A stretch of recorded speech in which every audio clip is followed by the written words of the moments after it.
19절까지의 말씀입니다. 열왕기상 21장 17절부터 19절까지의 말씀을 함께 읽겠습니다. 이것은 하나님의 말씀입니다. 여호와의 말씀이 디셉 사람 엘리야에게 임하여 이르시되 너는 일어나 내려가서 사마리아에 있는 이스라엘의 아합 왕을 만나라. 그가 나봇의 포도원을 차지하러 그리로 내려갔나니 너는 그에게 말하여 이르기를 여호와의 말씀이 내가 죽이고 또 빼앗았느냐고 하셨다 하고 또 그에게 이르기를 여호와의 말씀이 개들이 나봇의 피를 핥은 곳에서 개들이 내 피 곧 내 몸의 피도 핥으리라 하였다 하라. 아멘. 오늘은 나봇의 죽음과 아합이라는 제목으로 하나님의 말씀을 함께 나누겠습니다.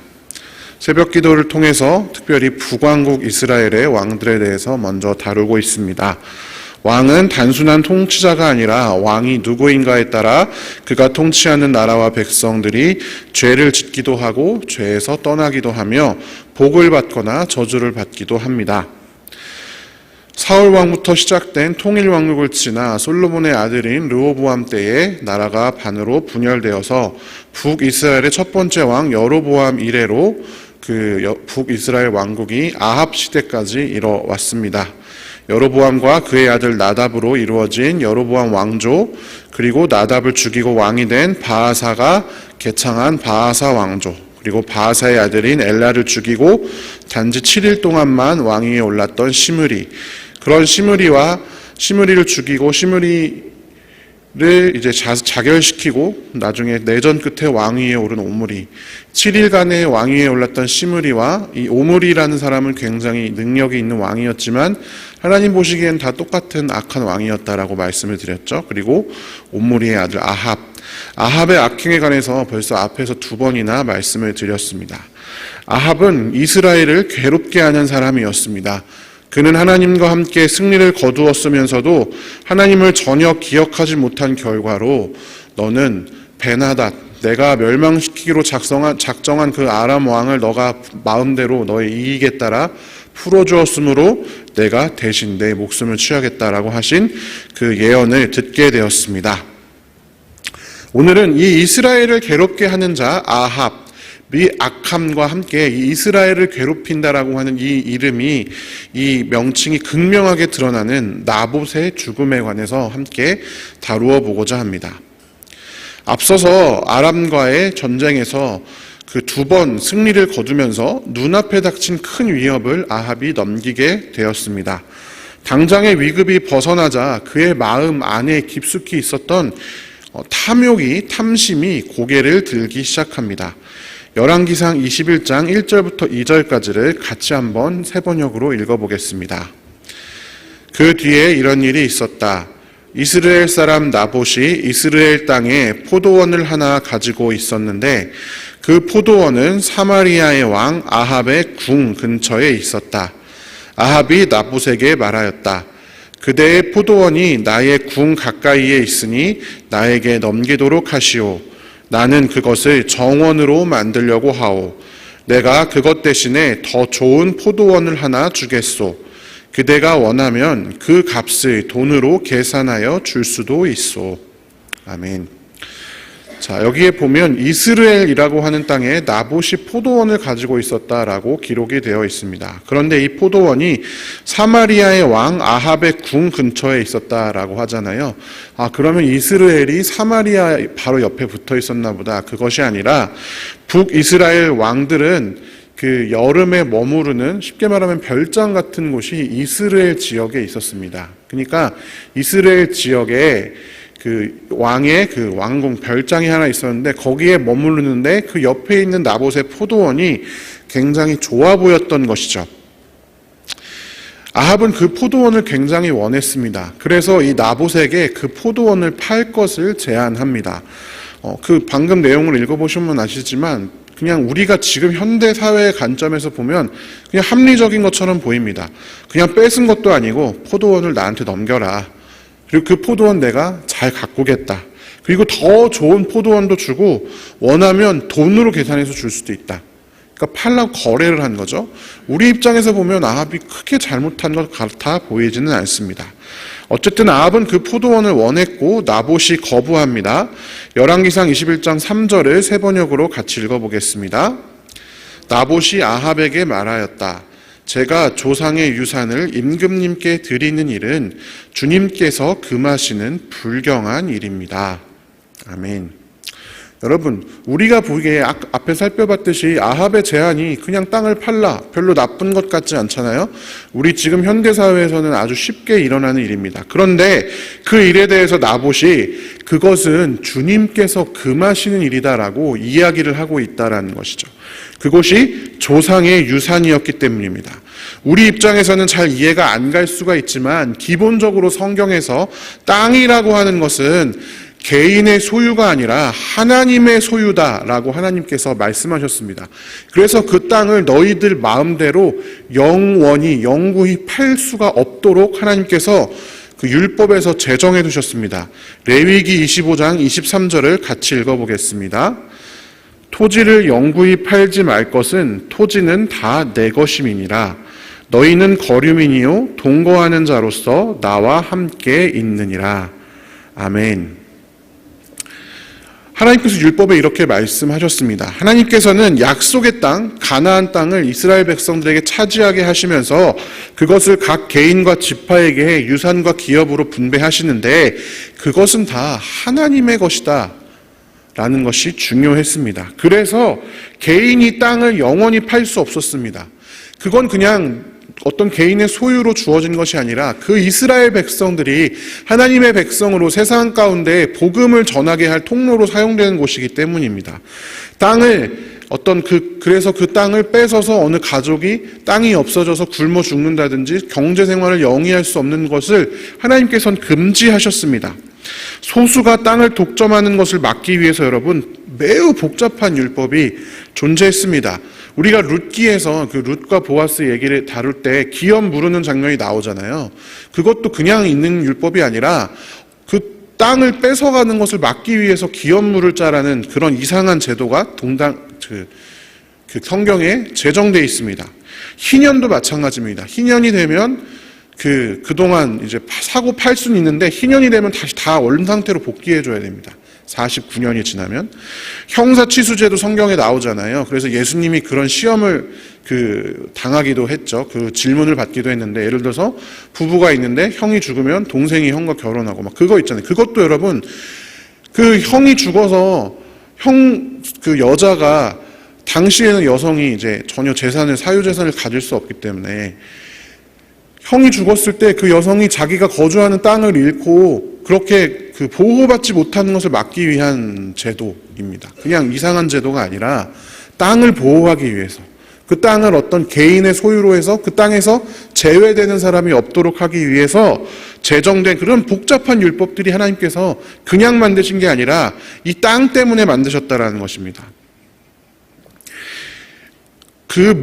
모든 이스라엘 백성들이 안전한 거주지와 일용할 양식을 얻을 수 있도록 하기 위해서 그러한 복잡한 율법들을 하나님께서 제정해 두셨습니다. 나봇이 의로운 사람이기도 하지만 기본적으로 이스라엘 백성들의 하나님의 명령, 율법에 의하면 아합의 제안 자체는 이것을 전혀 생각하지 않은 제안입니다. 그 땅을 나한테 영원히 팔아라 라고 하는 것은 하나님의 율법을 전혀 기억하지 않는 것입니다. 게다가 개역개정에 살펴보면 아합은 이 포도원을 채소밭으로 바꾸려고 한다라고, 아까 세 번역에서는 정원으로 만들겠소 이렇게 나와 있었지만 개역개정판 본문에는 채소밭으로 만들겠다라고 합니다. 이 채소밭을 히브리어로 간 야라크라고 하는데 성경에서 이 단어가 여기 말고 딱 한 번 등장합니다. 신명기 10장 11절을 세 번역으로 같이 읽어보겠습니다. 당신들이 들어가서 차지할 땅은 당신들이 나온 이집트 땅과는 다릅니다. 이집트에서는 채소밭에 물을 줄 때처럼 씨를 뿌린 뒤에 발로 물을 댔지만. 아멘. 채소밭은 이집트를 상징하는 그런 곳입니다. 여러분 출애굽한 이스라엘 백성들이 막 불만을 말할 때 여러 자기들이 먹었던 음식에 대해서 얘기할 때 뭐 오이, 막 수박 이런 거 얘기하는 거가 성경에 나오는데 자신들이 심어서 했던 그 채소밭, 애굽에서의 채소밭, 그것을 이제 상징하는 게 채소밭이라는 거죠. 이집트와 관련된, 애굽과 관련된 단어입니다. 반면에 나봇이 원래 땅은 무엇입니까? 포도원이잖아요. 성경에서 포도나무는 이스라엘 백성들과 하나님과의 관계를 상징하는 그런 상징입니다. 그러니까 포도원을요, 채소밭으로 바꾸려는 시도는 물론 아합이 의도적으로 그랬는지 아닌지는 알 수 없지만 상징적인 의미가 있습니다. 하나님의 나라를 애굽처럼 만들려는 아합의 탐욕, 그것이 결부되어 있는 것이었습니다. 아합은요, 하나님을 버렸습니다. 하나님과 함께 했으면서, 하나님과 함께 승리를 거두었으면서도 그 율법에 대해서는 전혀 관심도 없습니다.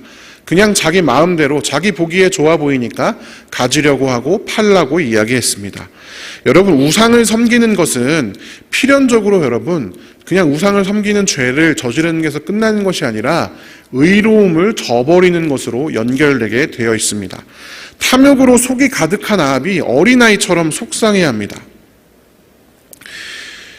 이 아합의 죄가, 그 전의 죄는 여러분 우리가 살펴보았듯이 아합이 하나님 여로보암의 죄, 금송아지를 섬기는 죄를 금하지 않는 거, 그리고 바알 우상을 숭배하는 거, 이런 것들은 10계명으로 따지면 여러분 앞쪽에 있는 1계명, 2계명, 3계명, 4계명 이런 것과 관련된 하나님 사랑과 관련된 계명을 어기는 거잖아요.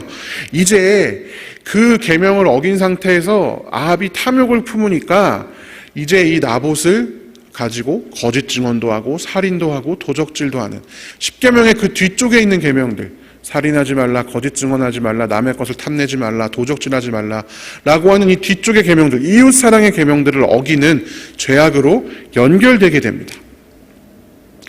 나봇이 이제 나는 하나님께서 금하시는 일입니까? 나는 안 합니다 라고 하니까 이제 아합이 속이 상해가지고 막 누워있으니까 이세벨이, 이스라엘 백성이 아닌 이세벨이 그를 충동질하고 계략을 씁니다. 사람을 시켜서 나봇이 하나님을 저주했다라고 거짓 증언을 하게 합니다. 사람에게 돈을 주고 나 그 이야기 들었습니다. 나봇이 하나님을 저주하던데요. 여러분 생각해 보십시오. 하나님의 그 율법을 들어서 그 왕이 팔라고 하는 걸 거부한 나봇이 어떻게 하나님을 저주할 수 있겠습니까? 거짓 증언을 시킨 것이죠. 나봇은요, 성읍 밖으로 끌려나가서 돌로 쳐서 죽임을 당했습니다. 그리고 그 포도밭이 아합의 차지가 되었습니다. 거짓 증언하였고 살인하였고 도적질하였습니다. 여러분, 나봇을 우리가 어떻게 이해하냐면 그냥 아합이 쟤를 죽여라 해서 끌어내어서 죽인 게 아닙니다. 여러분, 나봇은요, 종교적인 이유로 정식 재판을 받고 죽은 겁니다. 거짓 증언이라고 하는 건 재판이잖아요. 저 사람이 그러니까 2명이나 세웠기 때문에 그 말이 옳다라고 이제 재판에서 인정을 받은 거죠. 그리고 그 재판, 율법에 의해서 나봇은 정식으로 성읍 밖에 끌려나가서 죽임을 당한 것입니다. 하나님의 이름으로 말입니다. 아합은요, 자신이 지금까지 저지른 악행에 하나님의 이름으로 그런 악한 일을 행하는 악행을 더하고 말았습니다. 한 가지 여러분 우리가 생각해 볼 것은, 성경에 살펴보면 이 모든 일을 이세벨이 계획하고 이세벨이 충동질하고 실행하는 것으로 나옵니다. 아합은 그냥 속상하게 하면서 앉아있다가 그 일을 일어났는지 아닌지도 잘 모르는 채로 있다가 그냥 이렇게 죽으니까 옳다쿠나 하고 이제 나봇의 포도원을 뺏는 것처럼 그런 사람으로만 보입니다. 그래서 어떤 분들은 이 부분을 가지고 남자는 참 여자를 잘 만나야 돼, 이렇게 이야기하는 경우도 있습니다. 그러나 여러분, 그게 이 이야기의 핵심이 아닙니다. 하나님께서 이세벨이 그 모든 것을 계획하고 그것을 실행했다고 해서 그럼 이세벨이 잘못이고 아합은 잘못이 덜하냐? 그게 아니라 이 모든 것을 하나님께서는 아합의 죄로 여기십니다. 오늘 본문 21장 17절부터 19절까지를 다시 한번 세 번역으로 읽어보겠습니다. 주님께서 디셉 사람 엘리야에게 말씀하셨다. 일어나 사마리아에 있는 이스라엘 왕 아합을 만나러 내려가거라. 그가 나봇의 포도원을 차지하려고 그곳으로 내려갔다. 너는 그에게 다음과 같이 전하여라. 나 주가 말한다. 내가 살인을 하고 또 재산을 빼앗기까지 하였느냐? 나 주가 말한다. 개들이 나봇의 피를 핥은 바로 그곳에서 그 개들이 내 피도 핥을 것이다. 아멘. 이 모든 것이 여러분 아합의 죄다라고 하나님께서 말씀하고 계십니다. 왜냐? 결국에는 모든 것이 그의 마음 가운데 있는 탐욕에서부터 비롯되었기 때문입니다. 그의 마음에 있는 욕망, 탐욕을 표현하기 시작하면서 옆에서 지켜보던 조금 더 능동적인 성격을 갖고 있는 이세벨, 그리고 율법에 전혀 관심도 없고 상관도 없는 이세벨이 그의 바람을 그냥 실현시켜 주었을 뿐입니다. 결국 그에게 일어난 일은 그가 바랬던 일입니다. 실제로 그의 마음 가운데 있는 그 탐욕이, 그가 섬겼던 우상이, 그의 하나님을 버린 그 행동이 다 그의 죄악이었습니다. 그래서 하나님께서 심판의 예언을 내리신 것입니다. 아합이 억울할 일이 전혀 없습니다. 이세벨도 죄인이고 아합도 죄인입니다. 마치 이세벨 때문에 아합이 신세를 망쳤다, 이렇게 보는 것은 성경을 옳게 보는 것이 아니다라는 것입니다. 어쨌든 하나님께서 이 심판을 엘리야에게 전달하고 엘리야가 하나님의 예언을 그대로 아합에게 가서 전합니다. 그런데 이때 예상치 못한 일이 일어납니다. 열왕기상 21장 27절을 세 번역으로 같이 읽어보겠습니다. 아합은 이 말을 듣고는 자기 옷을 찢고 맨몸에 굵은 베옷을 걸치고 금식하였으며 누울 때에도 굵은 베옷을 입은 채로 눕고 또 일어나서 거닐 때에도 슬픈 표정으로 힘없이 걸었다. 아멘.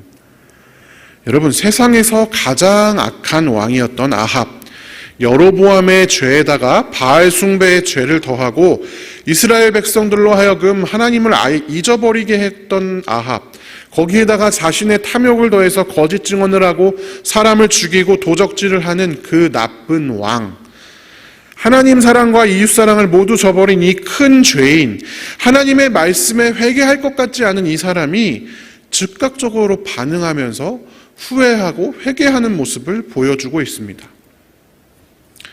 본문을 다시 한번 살펴보면 옷을 찢고 몸에 굵은 베옷을 걸치고 금식하였다. 이게 성경에 나오는 어떤 회개하는 사람의 가장 기본적인 모습이죠. 그 이 회개에 하나님께서 이렇게 반응하십니다. 열왕기상 21장 29절을 세 번역으로 같이 한번 읽어보겠습니다. 너는 아합이 내 앞에서 겸손해진 것을 보았느냐? 그가 내 앞에서 겸손해졌기 때문에 나는 그가 살아있는 동안에는 그에게 재앙을 내리지 않고 그의 아들대에 가서 그 가문에 재앙을 내리겠다. 아멘. 그에게 여러분 임박한 재앙, 그러니까 그 나봇의 죄로 인해서 엘리야를 통해서 전달된 그 죄, 너의 가문의 모든 남자가 다 그 씨도 없이 여로보암처럼 바하사 왕조처럼 너희 왕조도 그렇게 될 것이다 라고 하는 그 재앙이 적어도 아합이 살아있는 동안은 내리지 않고 네 아들대에 가서 그 재앙을 내릴 것이다, 이렇게 말씀하셨습니다. 그의 회개에 하나님께서 응답하신 것이죠. 그런데 여러분, 우리가 이 부분에 대해서 또 한 가지 궁금증, 의문이 드는 것이 있습니다. 아들은 도대체 무슨 죄냐? 이거는 아합에게는 좋은 것이지만 아들에게는 정말 물론 아합 때에 죽으면 아들도 죽겠지만 아들의 입장에서는 좀 황당한 일 아닙니까? 그런데 여러분, 르호보암이나 제가 여로보암 왕 설교를 할 때 이 부분에 대해서 한번 말씀드린 적이 있는데, 이것은 여러분 그냥 재앙을 그 아들 때 해서 아들이 망하는 그것이 아니라 다시 한번 기회를 주신 것과 같다라는 것입니다. 아버지의 잘못을 아들이 뒤집어 쓰는 것이 아닙니다. 왜냐? 여러분, 아합도 회개했는데 그 재앙이 그 뒤 아들에게로 연기됐잖아요. 그럼 그 아들이 자신의 죄를 회개하고 아버지의 죄를 회개한다면 어떻게 되겠습니까? 근데도 하나님께서 그 죄를 그 아들에게 물으시겠습니까? 그렇지 않습니다. 분명히 또 그 아들대로 연기할 수도 있고 계속 그렇게 될 수도 있죠. 그리고 기본적으로 여러분, 성경에는 아버지의 잘못, 악행을 뒤집어서 하나님의 인도하심을 받은 사례들이 열왕기의 왕들만 해도 여러분 많이 등장합니다. 우리가 잘 알고 있는 대표적인 선한 왕인 남유다의 히스기야 왕도 그의 아버지 아하스는요, 하나님 보시기에 매우 악한 왕이었습니다. 열왕기하 16장 2절부터 4절까지를 살펴보면 아하스가 왕이 되었는데 그는 그의 조상 다윗이 한 대로 하지 않고 오히려 북이스라엘의 왕들이 한 것처럼 했다라고 기록이 되어 있습니다. 자기의 아들을 심지어 불에 태워서 제물로 바쳤습니다. 이방 민족의 역겨운 풍속을 본받았습니다. 직접 산당과 언덕과 푸른 나무 아래에서 제사를 지냈습니다. 제가 여로보암 얘기할 때 말씀드렸잖아요. 여로보암 죄 중에서 여로보암이 직접 제사를 지내고 있었다라고 말씀을 드렸죠. 여로보암이 한 거랑 똑같은 거예요. 그러면 여러분 어떻습니까? 여로보암에게 하나님께서 그것 때문에 심판하셨는데 아하스에게도 아하스가 그런 똑같은 잘못을 저지르고 있는 것 아니겠습니까? 그런데 여러분, 그의 아들 히스기야, 열왕기하 18장 6절부터 7절 상반절까지 같이 한번 읽어보겠습니다. 그는 주님에게만 매달려 주님을 배반하는 일이 없이 주님께서 모세에게 명하신 계명들을 준수하였다. 어디를 가든지 주님께서 그와 같이 계심으로 그는 늘 성공하였다. 아멘. 아버지의 죄 때문에 아들이 멸망하는 게 아니라 아버지의 죄에도 불구하고 아들이 회개하고 돌이키고 새로운 일을 행했을 때 어디를 가든지 주님께서 그와 같이 계심으로 성공한 사례가 오히려 기록이 되어져 있는 것입니다. 아버지가 아무리 악한 일을 행한다 하더라도 그 아들이 다시 제대로 된 선택을 한다면 하나님께서는 얼마든지 마음을 돌이키시는 분이십니다. 그래서 하나님의 이 연기는 아합과 아합 가문에게 한 번 더 기회를 주신 것입니다. 그러나 여러분, 한 가지 우리가 기억할 것은 아합의 이 회개가요, 완전한 회개가 아니었습니다. 그는 후회하는 마음을 가졌지만 그의 행동의 묘사를 살펴보면 그냥 굵은 베옷을 입고 힘없이 걸어 다녔을 뿐입니다. 자신이 빼앗았던 나봇의 포도원을 다시 돌려주던다든지 자신이 저질렀던 죄악을 다시 원상태로 복귀하려는 실제 행위에 그는 그런 행위로 실제 행위로 옮기지 않았습니다. 여러분, 진짜 완전한 회개는 무엇이냐면 단순히 하나님 앞에서 마음을 돌이키고 후회하는 것을 뿐만이 아니라 행동을 통해서 그것을 원상태로 되돌리는 것에 있습니다. 삭개오와 예수님의 이야기를 살펴보면 삭개오가 일어나서 주님, 내가 내 소유의 절반을 가난한 사람들에게 주겠습니다. 그리고 내가 누구에게서 강제로 빼앗은 것이 있다면 4배로 갚아주겠습니다. 예수님께서 그러자 삭개오에게 말씀하시죠. 이 사람도 아브라함의 자손이다. 오늘 구원이 이 집에 이르렀다. 이게 회개입니다. 진짜 회개. 자신의 잘못을 깨닫고 후회하는 것뿐만 아니라 다시 그 피해를 입은 것들을 다시 원상태로 복귀하는 것. 죄가 있기 이전의 행동으로 다시 돌이키는 것. 그것이 회개입니다. 아합에게는 이러한 행동은 없었습니다. 그에게도 기회는 있었지만 그는 단지 앉아서 후회하고 힘없이 걸어다닐 뿐이었습니다. 그것만으로 그의 가문에 대한 심판은 연기될 수 있었지만 그 앞에 20장에서 베나닷을 풀어줄 때 예언된 자신의 죽음만은 막을 수 없었습니다. 이제 다음번 22장에서는 이 가장 악한 왕 이스라엘을 괴롭히는 아합의 죽음이 그려지게 됩니다. 오늘 이 말씀을 통해서 우리가 기억해야 할 것이 있다면 우리 마음 가운데 여러분, 하나님을 잊어버리기 시작할 때, 아합처럼 하나님을 잊어버리기 시작할 때, 하나님의 말씀에 귀를 기울이지 않고 하나님의 뜻에 귀를 기울이지 않는 신앙생활을 영위하기 시작할 때 우리의 탐욕이 우리로 하여금 더 큰 죄, 이웃을 상하게 하는 죄로 줄줄이 우리를 이끌어 간다라는 것입니다. 아합의 하나님 기억하지 않음이 이스라엘 백성들을 괴롭히고 심지어 한 사람의, 정직한 사람의 그 착한 백성의 밭을 탐내고 그것을 빼앗기 위해서 거짓 증언을 하고 살인을 하고 마침내 그 밭을 도적질하는 그런 죄로 쭉 이어져 갔던 것처럼 하나님의 뜻에 관심 없는 한 사람의 작은 탐욕이 십계명의 모든 죄를 그냥 순식간에 쫙 범하게 하는, 그래서 그 이웃의 소중한 삶을 파괴하는 결과를 가져올 수 있다라는 것입니다. 우리가 매일 나와서 여러분 이렇게 기도하고 말씀 듣고 하는 이유도 그것입니다. 다른 것이 아니라 하나님을 기억하기 위해서, 하나님의 하나님됨, 하나님이 우리의 주인이심을 기억하기 위해서입니다. 그래서 설령 우리 안에 작은 탐욕이 생겨날 수도 있지만 아합처럼 그 탐욕의 파도에 몸을 맡겨서 죄로 다름질 치지 않도록, 그래, 그래도 나는 하나님의 사람이지, 내 탐욕이 죄로 나를 끌고 가기 전에 브레이크를 걸 수 있도록 우리가 하나님을 기억하기 위해서 경건 생활을 하는 것입니다.